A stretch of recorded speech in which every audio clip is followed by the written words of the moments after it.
महज 10 सालों में एक ऐसी पार्टी बनाना जिसकी पहचान राष्ट्रीय स्तर पर होने लगे। नियमों के आधार पर ना सही, लेकिन लोग विपक्ष के विकल्प के तौर पर उसे देखने लगे। जी हाँ, हम बात कर रहे हैं आम आदमी पार्टी की।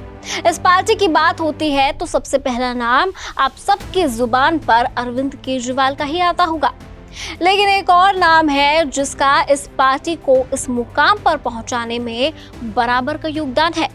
अरविंद केजरीवाल के पास ऐसा दायां हाथ ना होता तो शायद यहाँ तक का सफर बेहद मुश्किल होता। अब तक तो आप समझ ही गए होंगे कि हम बात कर रहे हैं दिल्ली के पूर्व शिक्षा मंत्री और आम आदमी पार्टी के दूसरे सबसे बड़े नेता मनीष सिसोदिया की। कैसे पत्रकारिता से शुरू हुए इस सफर ने मनीष सिसोदिया को नेता बना दिया, मंत्री बनाया और फिर जेल तक जाना पड़ा। व्यक्तित्व के इस एपिसोड में उनके सफर पर चलिए थोड़ी सी नजर डाल लेते हैं।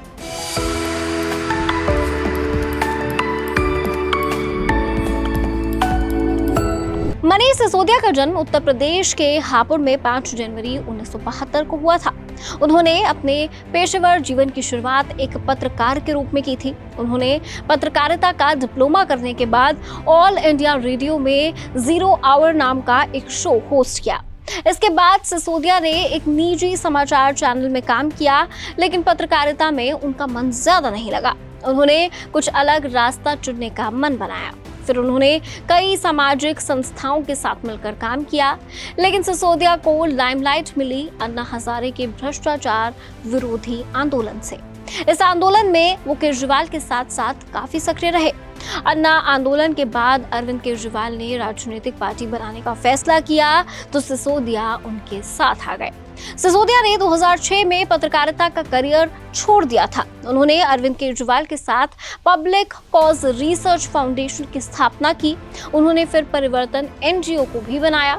2013 में दिल्ली में सरकार बनाने से पहले सिसोदिया और केजरीवाल इसी एनजीओ के जरिए काम करते थे। इसके जरिए दोनों राशन, बिजली बिल और सूचना का अधिकार के लिए काम किया करते थे। इसके जरिए ही ये दोनों नेता अन्ना हजारे के आंदोलन से भी जुड़े। फिर आम आदमी पार्टी की स्थापना हुई। मनीष सिसोदिया ने आम आदमी पार्टी के बैनर तले साल 2013 में हुए दिल्ली विधानसभा का चुनाव लड़ा और पटपड़गंज विधानसभा क्षेत्र से जीत का स्वाद चखा। उन्होंने बीजेपी के नकुल भारद्वाज को हराया था। 2015 में भी सिसोदिया को पटपड़गंज से जीत मिली। उन्होंने विनोद कुमार बिन्नी को मात दी थी। इस जीत के बाद केजरीवाल सीएम और सिसोदिया डिप्टी सीएम बने थे। 2020 के विधानसभा चुनाव में सिसोदिया ने पटपड़गंज से बीजेपी उम्मीदवार रविंद्र सिंह नेगी को 3000 वोट से हरा दिया था। इस जीत के बाद वो दिल्ली के उप मुख्यमंत्री पद पर बरकरार रहे। मनीष सिसोदिया को आम आदमी पार्टी के 2015 से 2020 के कार्यकाल में शिक्षा विभाग मिला। बतौर शिक्षा मंत्री सिसोदिया ने दिल्ली वालों का मन जीत लिया। दिल्ली वालों ने माना कि उन्होंने बेहतरीन काम करते हुए शिक्षा की गुणवत्ता में कई सुधार करते हुए स्कूलों के मूलभूत ढांचे को भी दुरुस्त किया। इसके बाद उन्हें सर्वश्रेष्ठ शिक्षा मंत्री के पुरस्कार से भी नवाजा गया। सीएम अरविंद केजरीवाल और मनीष सिसोदिया की दोस्ती या कहिए ये जोड़ी खूब प्रभाव छोड़ने वाली रही। केजरीवाल सरकार में मनीष सिसोदिया को 18 विभागों की जिम्मेदारी दी गई थी, लेकिन आम आदमी पार्टी का टफ टाइम आना अभी बाकी था। सिसोदिया पर 2022 में दिल्ली में एक्साइज पॉलिसी में घोटाले का आरोप लगा। इस बारे में सीबीआई ने उनके घर पर छापेमारी की। दिल्ली की नई आबकारी नीति में नियम कानून के उल्लंघन का आरोप लगा और इससे कई करोड़ रुपए के नुकसान का दावा किया गया। 26 फरवरी को इस मामले में सीबीआई ने करीब 8 घंटे की पूछताछ के बाद सिसोदिया को गिरफ्तार कर लिया।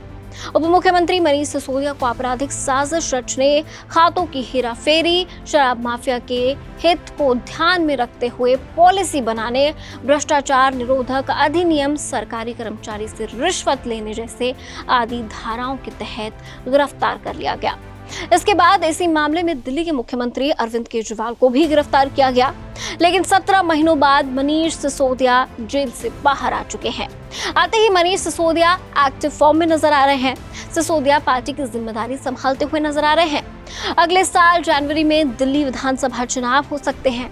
ऐसे में सिसोदिया का जेल से बाहर आना पार्टी के लिए बड़ी राहत की बात है। खासकर तब जब सीएम केजरीवाल अभी भी जेल में है।